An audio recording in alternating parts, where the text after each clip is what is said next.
ensemble. Merci Monsieur le Président, Monsieur le Vice-président, mes chers collègues.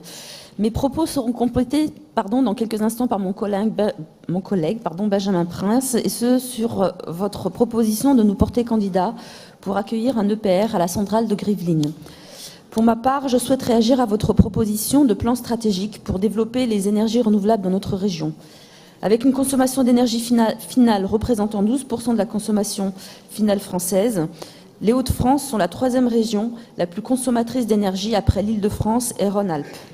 L'importance du tissu industriel et plusieurs secteurs fortement énergivores, la forte densité de population et l'étalement urbain en sont les explications principales. Nous avons déjà aujourd'hui dans notre région de nombreuses initiatives qui contribuent à la production d'une énergie décarbonée.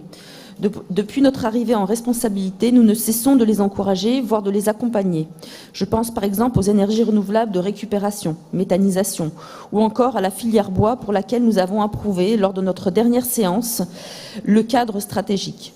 Malgré ce volontarisme, notre production d'énergie renouvelable est estimée à 8% de la consommation d'énergie finale régionale et nous devons donc passer à la vitesse supérieure pour atténuer davantage les émissions de gaz à effet de serre.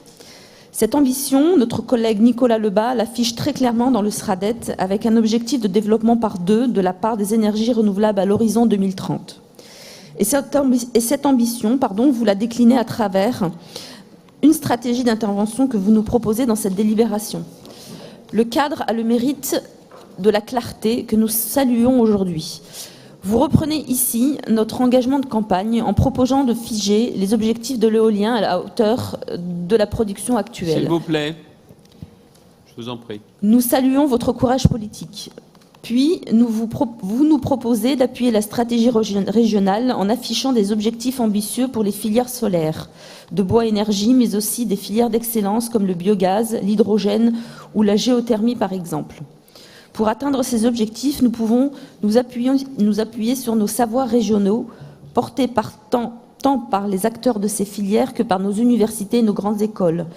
Nous partageons cette ambition pour notre région et nous nous mobiliserons sur l'ensemble du territoire régional pour y contribuer. Enfin, chers collègues, nous reviendrons sur ce point en fin de journée, mais permettez-moi d'insister sur les moyens financiers que nous devons obtenir pour mener à bien cette stratégie ambitieuse.